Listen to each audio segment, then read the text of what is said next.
Bapak-bapak, ibu-ibu, saudara-saudara kaum muslimin rahimakumullah. Murai di dahan dan koko ayam di kandang, dunia ini penuh dengan berbagai macam kesibukan.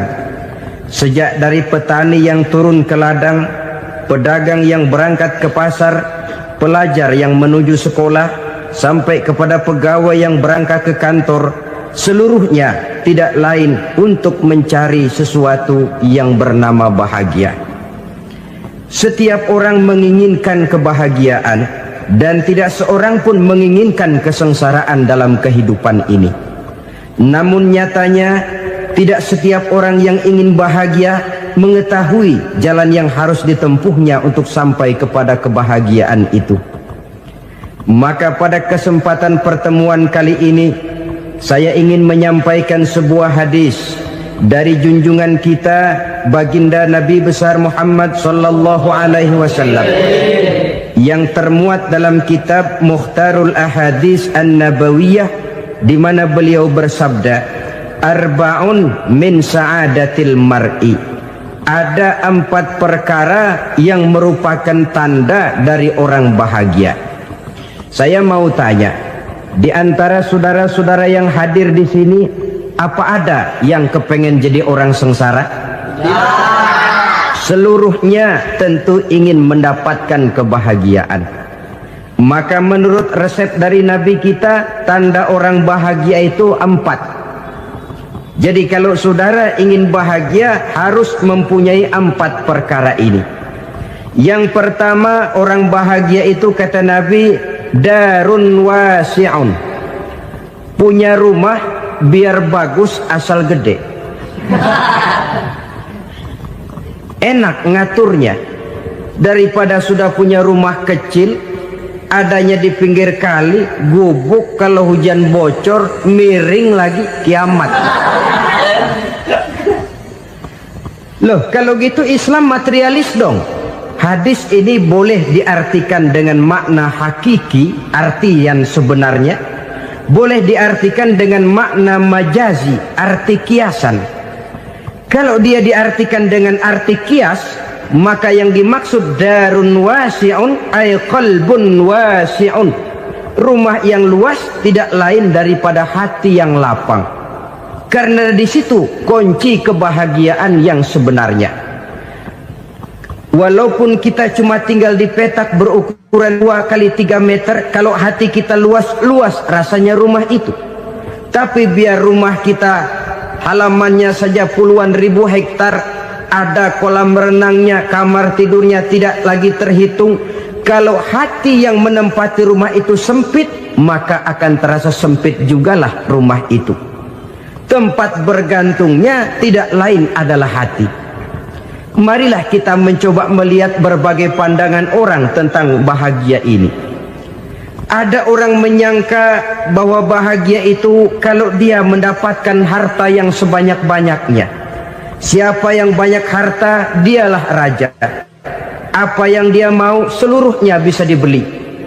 Keamanannya, dia bisa menyewa petugas. Seluruh fasilitas untuk menyenangkan kehidupannya bisa dibeli. Pendeknya, hartalah segala-galanya dalam kehidupan. Sampai ada pepatah mengatakan, innad darahima fil amakini kulliha taksur rijala mahabatan wa jalala. Sesungguhnya harta, dinar, dirham, uang di mana-mana selalu bikin hebat orang yang memilikinya. Coba lihat, orang yang punya duit sama yang enggak punya duit, jangan gaya hidupnya, gaya jalannya aja lain. Wahia lisanun liman arada fasahatan, wahia silahun liman arada qitala. Uang adalah senjata yang paling ampuh bagi orang yang mau pergi perang, dan lidah yang paling fasih bagi orang yang mau bicara. Kalau bicara dengan lidah macet, cobalah bicara dengan harta, lancar. Sampai ada pepatah demikian, segalanya bisa diatur dengan harta. Maka di kalangan orang yang berpandangan semacam itu, seluruh kegiatan hidupnya hanya terfokus kepada bagaimana mengumpulkan harta yang sebanyak-banyaknya. Tidak peduli halal haram, tidak kenal sore pagi siang dan malam, tidak sempat sujud, jauh dari agama, jauh dari kehidupan yang bersifat ruhaniyah, jauh dari Allah dan sebagainya. Sampai dalam Al-Quran dikelompokkan dalam kelompok yang dinamakan lumazah. Allazi jama'a malahu wa 'addadah yahsabu anna malahu akhladah. Mereka mengumpul-ngumpulkan harta sebanyak-banyaknya dan menyangka bahwa harta yang banyak itu dapat mengekalkan hidupnya, mengekalkan kekayaannya, mengekalkan kebahagiaannya. Saudara hadirin yang berbahagia, kalau pandangan hidup ini benar, artinya kalau harta memang merupakan satu-satunya hal yang dapat membuat orang bahagia, tentu di rumah mewah tidak akan pernah ada tangis derita. Tentu di satu tempat di mana fasilitas hidup serba menunjang tidak ada yang namanya penderitaan. Tapi suka dan duka, sedih dan gembira, senyum dan tawa adalah milik setiap orang, baik dia punya harta maupun dia tidak punya harta. Nyatalah bahwa harta semata-mata bukan merupakan jaminan bahwa orang akan bahagia. Walaupun tanpa harta orang sulit untuk bahagia. Saya mau cerita, ada orang super kaya, namanya Aristotle Onassis, Raja Tanker Yunani. Dia punya kapal tanker saja konon sampai 11 banyaknya. Punya perusahaan penerbangan yang disebut Olympic Airlines. Punya hotel di berbagai kota besar di dunia ini, sejak dari New York, London, Paris, Rome dan sebagainya. Bahkan punya pulau yang dia namakan Pulau Scorpio. Ini kan namanya sudah kaya nggak tanggung-tanggung, punya pulau. Nah, dia punya 2 orang anak, yang satu laki-laki namanya Alexander, yang satu perempuan namanya Maria Onassis. Seluruh harapannya tertumpah kepada anak lakinya Alexander ini, yang akan meneruskan usahanya, meneruskan kekayaannya, meneruskan dinastinya. Apa yang terjadi? Ternyata anak yang dia harapkan yang bernama Alexander ini mati muda dalam kecelakaan pada waktu dia olahraga.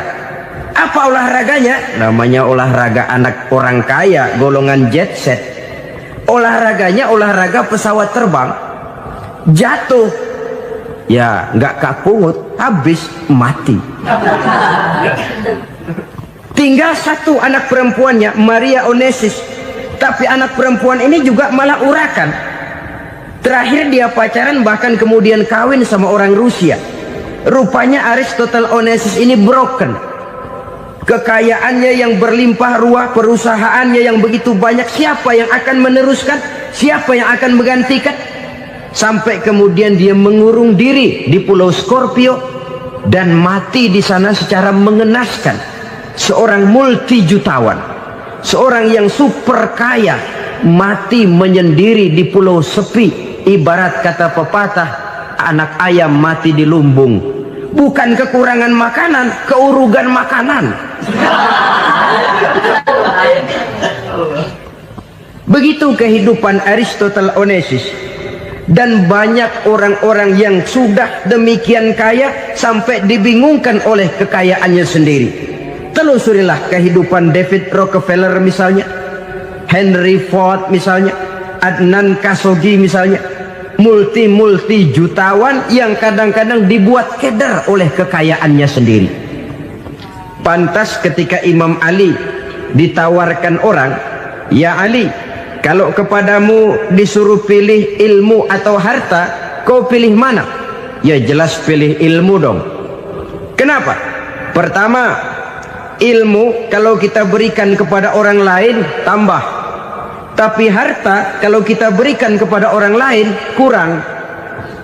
Saudara punya uang 10.000, dibagi orang 5.000, jelas uang saudara berkurang. Tapi saudara punya ilmu diberikan kepada orang lain bisa, saudara pun makin mantap. Tidak lantas jadi bodoh karena ngajarin orang. Saudara bisa Fatihah lalu mengajarkan orang Fatihah. Orang bisa, saudara pun makin hafal. Tidak lantas setelah diajarin orang ilmunya hilang. Begitu datang dia minta orang, tolong ajarin saya Fatihah, udah habis, nggak ada.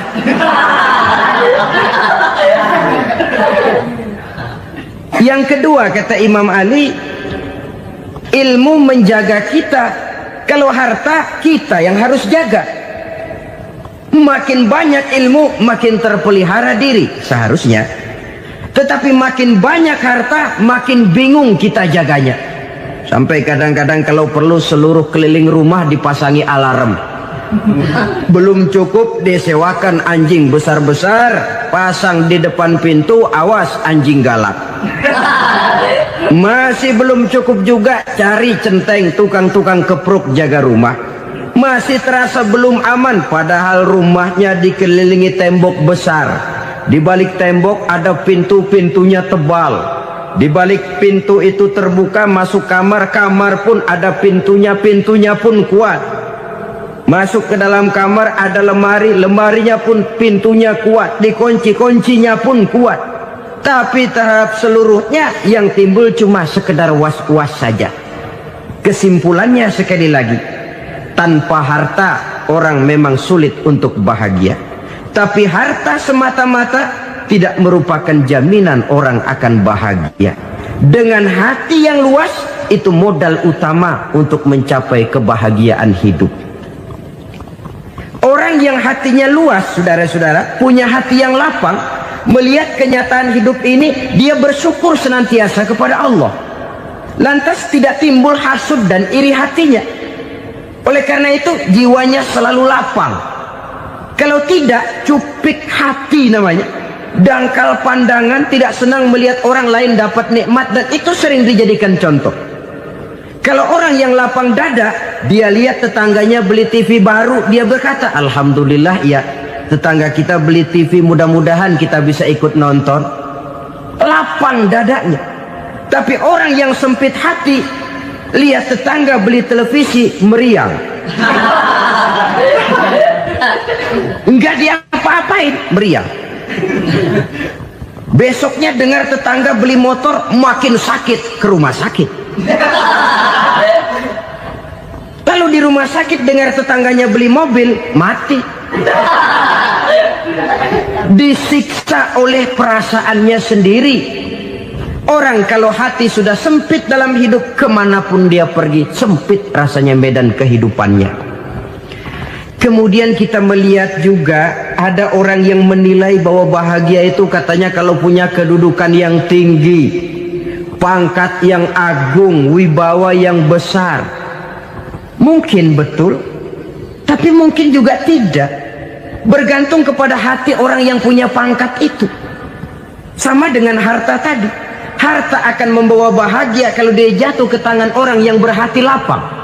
Tapi harta akan jadi bencana kalau jatuh ke tangan hati orang yang sempit. Pangkat akan membawa bahaya kalau jatuh di tangan hati orang yang sempit. Lebih dari itu, kenyataan mengajarkan kepada kita bahwa ternyata pangkat dan jabatan tidak selamanya memberikan kebahagiaan dalam kehidupan. Bahkan resikonya kelewat besar. Beberapa bukti kita bisa ambil dari para pemimpin dunia yang menjadi korban lantaran pangkat dan jabatan yang disandangnya. Saudara ingat Presiden Abraham Lincoln dan John Kennedy dari Amerika? Dibunuh orang. Park Chung-hee dari Korea Selatan, Ziaur Rahman dari Bangladesh, Anwar Sadat dari Mesir, terakhir Indira Gandhi dari India, menjadi korban dari pangkat dan jabatan yang disandangnya dari orang-orang yang tidak senang dia memegang jabatan itu. Dia akan mudah mengundang bencana. Sehingga pantas kalau seorang presiden terkemuka Amerika, Harry Truman namanya, dia mengatakan jabatan presiden itu, kata dia, seperti orang nunggang macan, naik macan. harus kita taiki, kalau enggak dia bakal nerekam kita, ngeri katanya. Adapun orang yang hatinya lapang, kalau dia menerima pangkat dan jabatan, dianggapnya itu satu kesempatan untuk berbuat baik. Tapi orang yang berhati sempit, menerima pangkat dan jabatan, bukan kadang-kadang menerima, malah berusaha setengah mati mencapai dengan segala cara. Kalau perlu jilat atas, jilat atas. Jadi golongan sumuhun dawuh. Jadi kelompok kulon nuwun, yes sir, yang kerjanya cuma oke bos. Kalau perlu jilat atas, jilat atas. Kalau perlu injak yang bawah, injak yang bawah. Perlu sikut kiri kanan, sikut kiri kanan. Yang penting pangkat dapat, jabatan dapat. Orang yang semacam ini, kalau sudah mempunyai pangkat dan jabatan, biasanya dia tidak menganggap itu sebagai amanah, tidak menganggap sebagai kesempatan berbuat baik, tapi malah kesempatan untuk memperturutkan hawa nafsunya yang dilatar belakangi oleh kesempitan hatinya tadi. Apalagi kalau orang memperoleh pangkat karena banyak mengeluarkan uang, seakan-akan pangkat dan jabatan itu sekarang macam proyek, pakai tender. Siapa yang berani bayar segini naik, nggak berani minggir. Padahal logikanya, kalau orang mencapai satu jabatan karena banyak mengeluarkan uang, hampir bisa dipastikan bahwa setelah jabatan itu dia pegang, langkah pertama yang akan dilakukannya ialah berusaha bagaimana uang yang dia keluarkan supaya kembali. Ya paling kurang pulang modal dulu dong. Soal mikirin rakyat soal nanti, tapi ini modal harus pulang. Itu celakanya kalau orang memperoleh pangkat dan jabatan cuma karena banyak mengeluarkan uang. Jarang orang yang mempunyai keyakinan dan pandangan bahwa pangkat dan jabatan merupakan amanah. Jadi sekali lagi, pangkat dan jabatan mungkin saja membawa kebahagiaan kalau jatuh ke tangan orang yang berhati lapang. Tapi bisa jadi bencana kalau dia jatuh ke tangan orang yang mempunyai hati yang sempit. Dan lagi-lagi stresnya hati yang lapang. Lalu sebagian orang, saudara, ada yang berpandangan katanya bahagia itu kalau jadi orang terkenal, mempunyai popularitas, menjadi idola di kalangan remaja, di kalangan orang tua, di segala lapisan masyarakat. Padahal makin populer orang, makin terikat dia. Ya kalau macam kita ini kan nggak punya nama, nggak populer, tengah malam buta mau nongkrong di warung Tegal aman. Tapi pangkat, jabatan, kedudukan, popularitas menyebabkan kita diikat dengan berbagai macam peraturan. Cuma mandi sama ke WC saja yang nggak dikawal.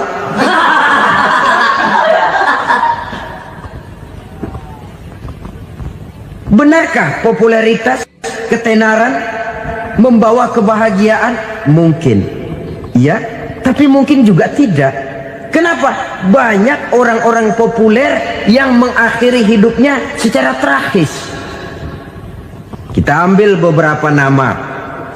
Di Amerika tahun 60-an ada bintang seksi paling terkenal yang dijuluki sex bomb, bom seks. Sampai sekarang jadi legenda, namanya Marilyn Monroe. Singkatan doublenya itu inisialnya MM, Marilyn Monroe.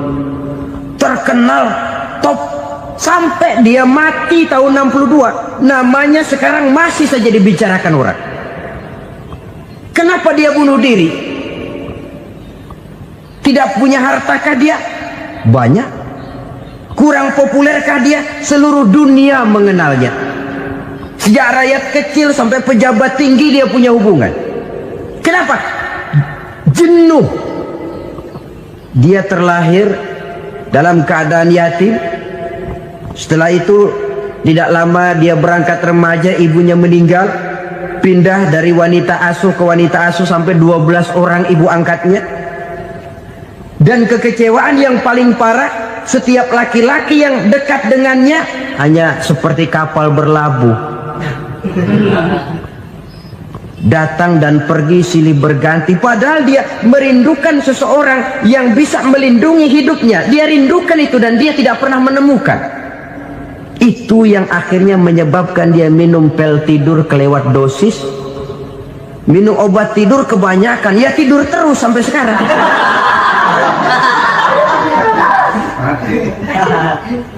Dia mengakui, saya telah memiliki ketenaran, tapi saya tidak pernah hidup dalam ketenaran itu.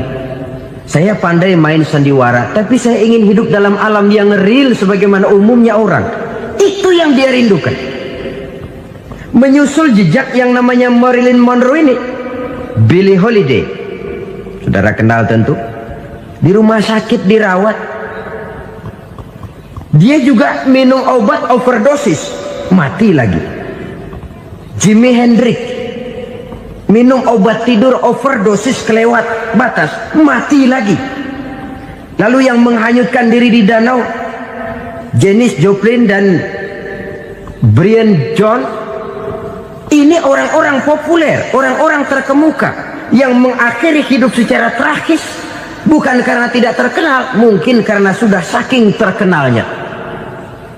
Contoh paling belakangan, Bruce Lee. Wah, ini tukang-tukang keprok tentu kenal siapa dia. Sampai sekarang pun tabir kematiannya masih merupakan misteri.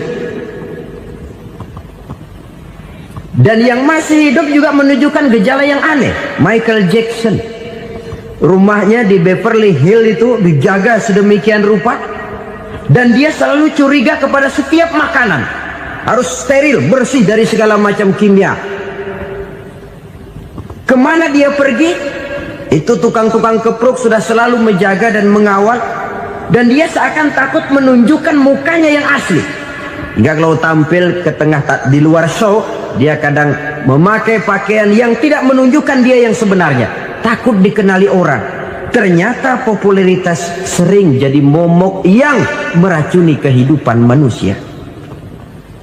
Oleh karena itu, benarlah junjungan kita pada saat beliau mengajarkan orang akan bahagia kalau dia mempunyai hati yang lapang. Nah, sekarang masalahnya untuk mendapatkan hati yang lapang, caranya bagaimana? Kita kembali kepada konsep Quran. Allah mengajarkan, ala inna bi dzikrillahi tatmainnul qulub. Ketahuilah bahwa dengan banyak mengingat Allah, hati akan tenang, jiwa akan lapang. Dengan kata lain, dekat dengan agama, merasakan kehadiran Allah dekat dalam hidup. Itu muara pertama untuk mencapai hati yang lapang. Ala inna bi dzikrillahi tatmainnul qulub. Jangan macam orang sekarang ingin mendapatkan ketenangan lalu tapak di puncak gunung, di gua-gua, di tempat sepi. Iyalah kalau nggak ada ular. Kalau tergigit ular berbisa, ketenangan belum, mati jelas itu.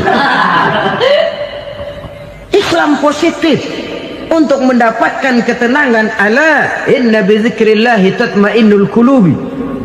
Bahwa ketahuilah bahwa dengan banyak mengingat Allah, hati akan tenang, jiwa akan lapang, nuansa pikiran akan luas.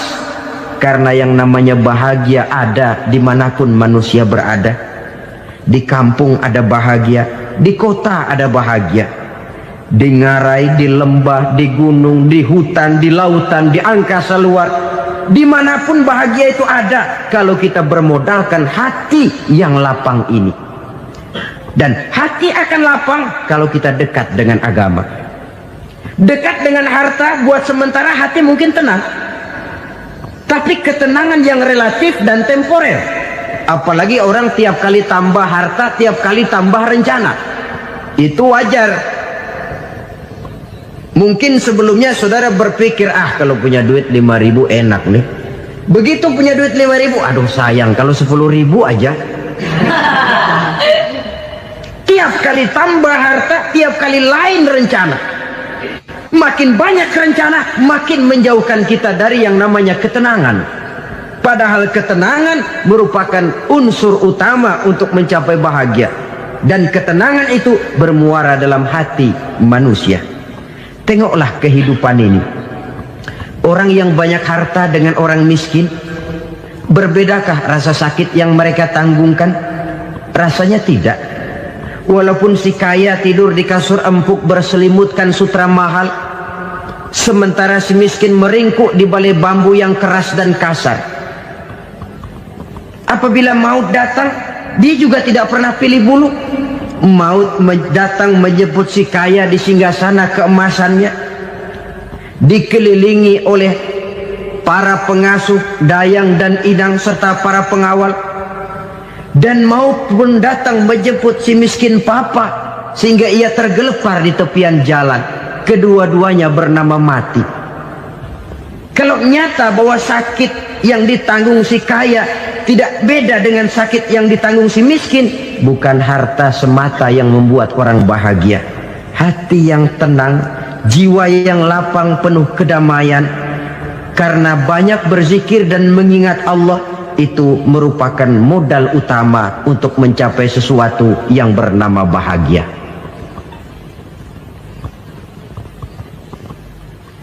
Saudara hadirin yang saya hormati, inilah yang pertama dari 4 ciri yang digambarkan oleh Nabi tentang tanda-tanda orang bahagia. Dan harus berangkat dari yang pertama ini, hati yang lapang. Ini yang harus kita miliki lebih dahulu. Baru nanti akan menyusul kepada poin yang ketiga, kedua, dan selanjutnya. Sebab kalau hati sudah terisi dengan jiwa yang lapang, seluruh persoalan insya Allah akan bisa kita atasi dengan sebagaimana mestinya. Yang kedua sekarang, tanda orang bahagia menurut baginda Nabi, markabun syariah. Orang bahagia itu, kata beliau, punya kendaraan biar cepat asal lancar. Artinya kemana dia mau pergi mudah. Apa maksud hadis ini? Kalau kita kaji lebih dalam, kendaraan itu kan alat transportasi. Transportasi tidak lain adalah usaha memudahkan komunikasi. Pindah dari situ kepada teori bahwa manusia adalah zon political, makhluk bermasyarakat yang tidak bisa memenuhi kebutuhan hidupnya secara sendirian. Kita memerlukan keberadaan orang lain dalam kehidupan ini. Untuk memakai baju saja kita sudah perlukan petani yang tanam kapas, pabrik yang memintal kapas jadi benang, pabrik yang menenun benang jadi kain, sampai kepada mesin jahit, sampai kepada tukang jahit. Itu cuma untuk memakai pakaian saja. Tidak seorang pun di antara kita yang sanggup memenuhi kebutuhan hidupnya secara sendiri. Kita perlu orang lain. Maka kebebasan dalam arti mutlak, kebebasan tanpa batas, itu tidak mungkin ada dalam kehidupan. Karena kita mengadakan yang disebut interaksi sosial. Setiap kegiatan kita tentu melibatkan orang lain. Menurut kita barangkali kita bebas jalan di jalan raya semaunya, tapi orang lain berkendaraan pun merasa bahwa ini ada juga jalan haknya, dan begitu selanjutnya. Oleh karena itu, maksud dari kendaraan yang cepat ini adalah khulato'uhu ma'as solihin. Lingkungan pergaulannya terdiri dari orang-orang soleh. Pergaulannya luas. Kemana dia pergi ada temannya. Kesulitannya ada tempat dia cerita. Dan kesulitan kalau sudah diceritakan kepada orang lain, taruh kata orang itu tidak bisa menolong, namun menceritakannya kepada orang yang kita percayai, kan paling kurang sudah mengurangi beban jiwa, mengurangi tanggungan batin, merasa masih ada tempat kita cerita. Maka lebih baik orang awam yang mau bergaul ketimbang orang setengah alim tapi ngunci pintu. Sebab nantinya akan timbul sikap picik, cupik pandangan, dan tidak luas menghadapi kenyataan dalam kehidupan ini. Namun yang harus kita garis bawahi, pergaulan memang mesti luas. Namun jangan sekali-kali lupa bahwa pergaulan sangat besar pengaruhnya dalam ikut membentuk kepribadian manusia. Sehari-hari bisa kita bilang, kalau kita dekat sama tukang minyak wangi, sekalipun nggak dibagi minyaknya, baunya tentu dapat. Betul? Tapi dekat sama tukang elas, walaupun nggak kena apinya, asapnya mesti kena. Kalau Syauqi mengatakan lebih jelas lagi, man asyaral asyrafa asa musyarrafan wa muasyiral anzali ghairu musyarrafin. Awalam taral jildal hakira muqabbalan bisagri lamma sara jildal mushaf. Siapa yang bergaul dengan orang mulia, dia bakal ikut menjadi mulia. Tapi siapa yang berteman dengan orang hina, dia tidak bakal ikut menjadi mulia. Tidakkah kau lihat, kata Syauqi, kulit kambing yang hina pun dicium orang ketika menjadi kantong Quran. Kulit kambing hina, kalau dia sendirian gak ada yang mau cium. Tapi begitu dia bergaul dengan Quran, menjadi kantong Quran, dipakein minyak wangi, ditaruh di tempat yang tinggi, mau diambil dicium dulu, dibawa dengan penuh hormat dan hati-hati. Kulit kambing yang hina lantaran berteman dengan Quran, numpang mujur. Tapi coba lihat kalau kulit kambing berteman dengan kayu, jadi beduk, habis. Zohor dikemplang, asar dipukul. Itu pun sedikit saja, cuma salah milih teman. Yang temannya Quran dihormati orang, yang temannya kayu lantaran jadi beduk, gelap-gelap subuh orang udah kemplangin.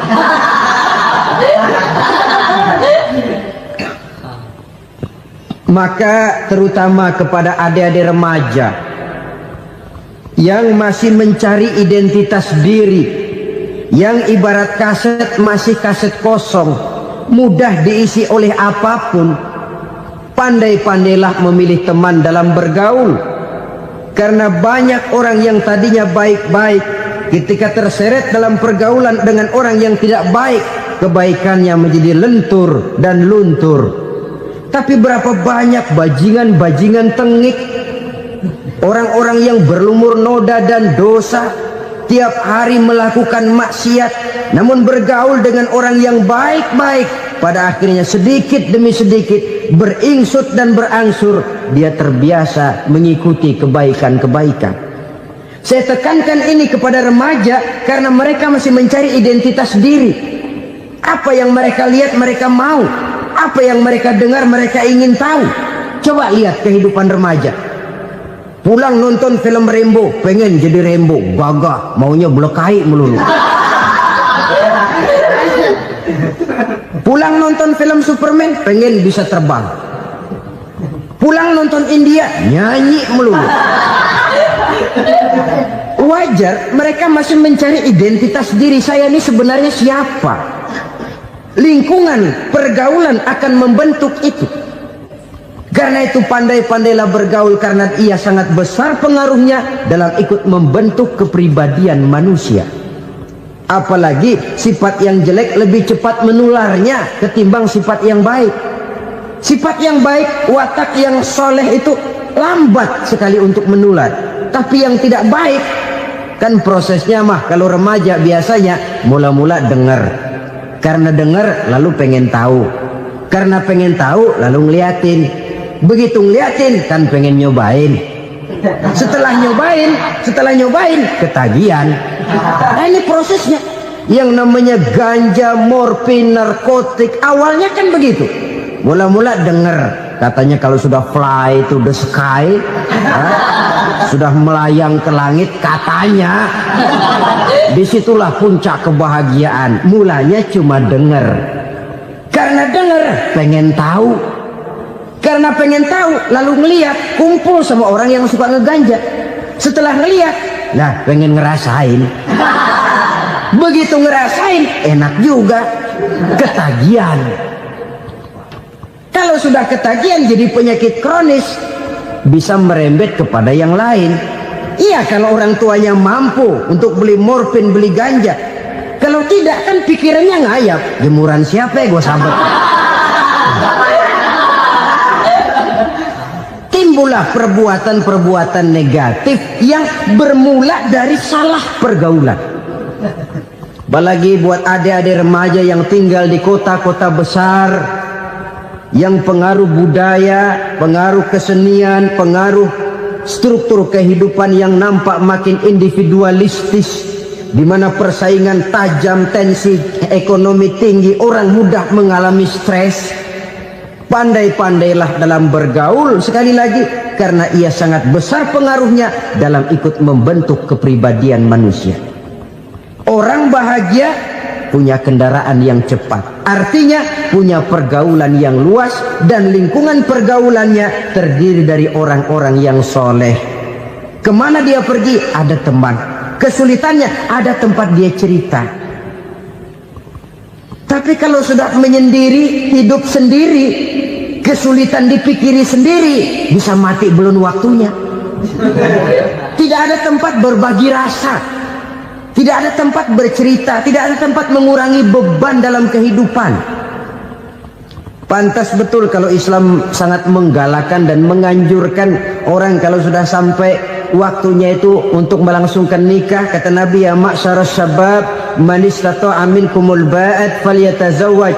Hai para pemuda, kalau sudah mampu memberi nafkah, kawinlah, nikahlah kamu. Kenapa? Sudah ada teman hidup, tempat berbagi rasa.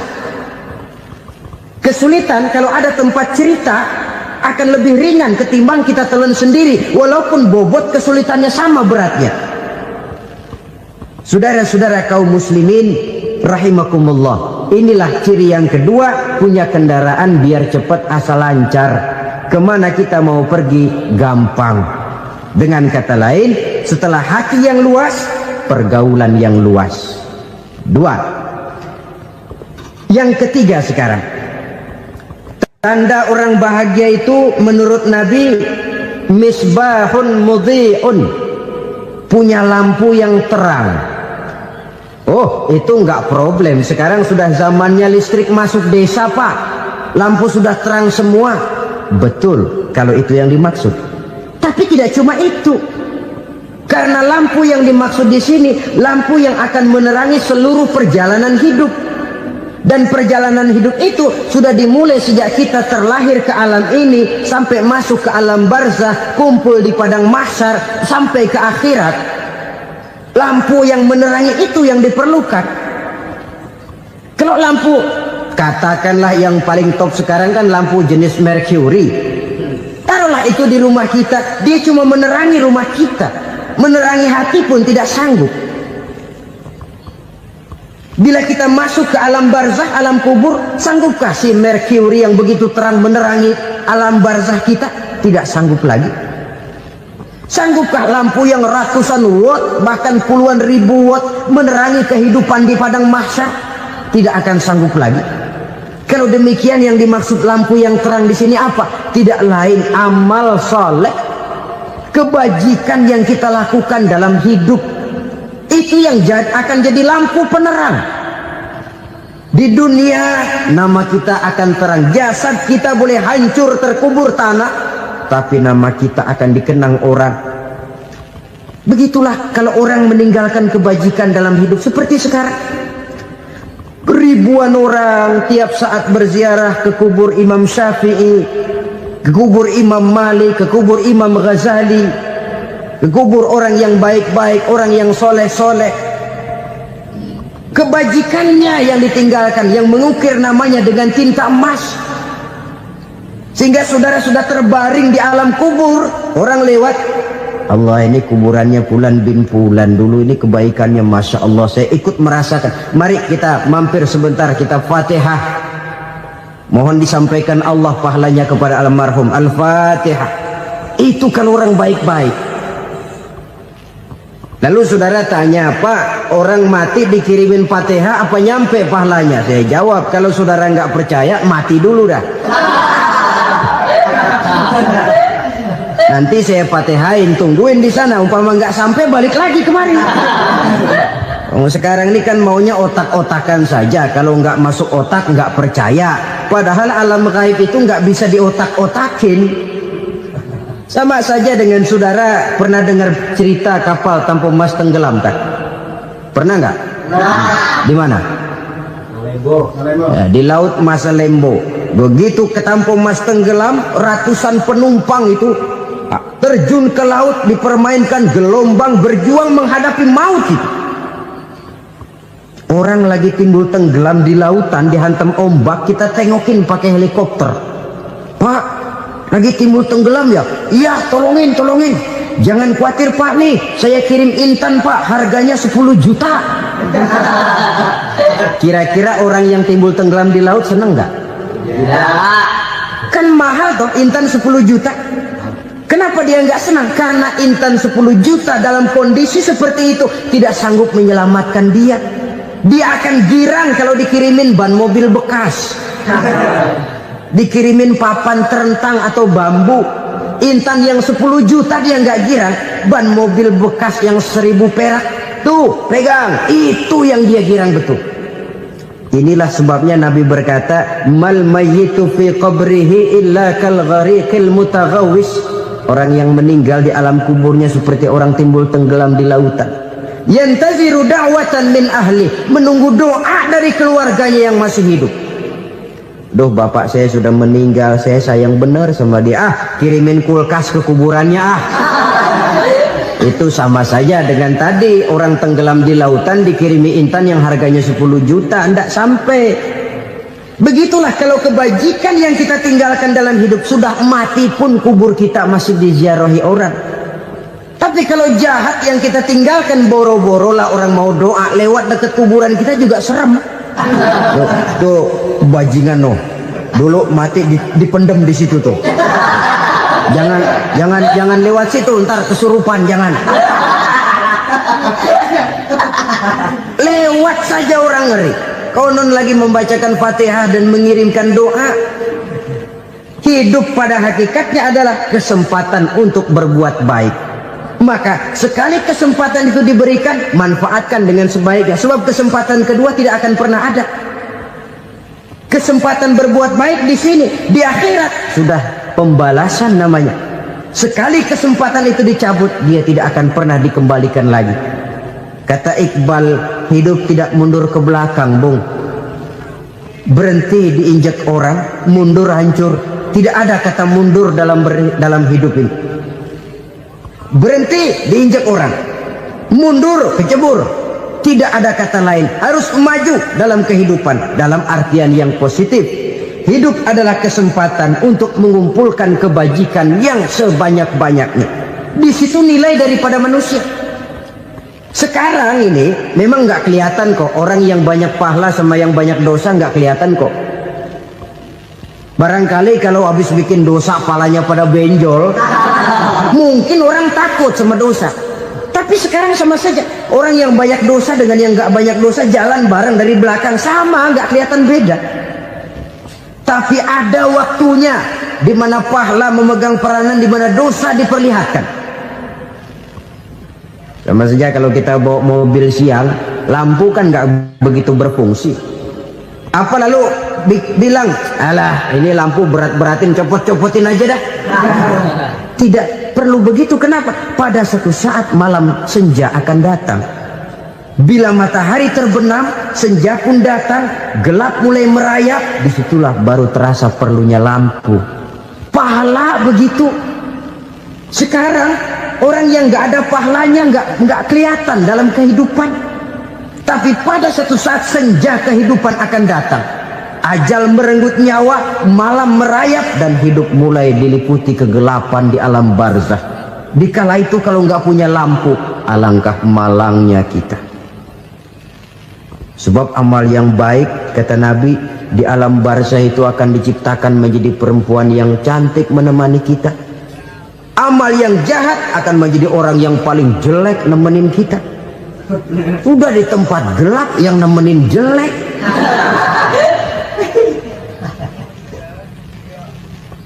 Kaum muslimin rahimakumullah. Kalau demikian masalahnya, tergantunglah kita pandai memanfaatkan waktu. Al-waktu kasayf. Waktu itu cepat sekali. Yang namanya waktu itu tahu-tahu. Tahu-tahu. Udah tahun 87. Tahu-tahu. Udah begitu. Tahu-tahu. Yang kemarin anak-anak, sekarang udah pada punya anak. Tahu-tahu saja itu. Begitu cepat waktu berlalu. Kalau tidaklah pandai kita memanfaatkannya, akan rugi kita.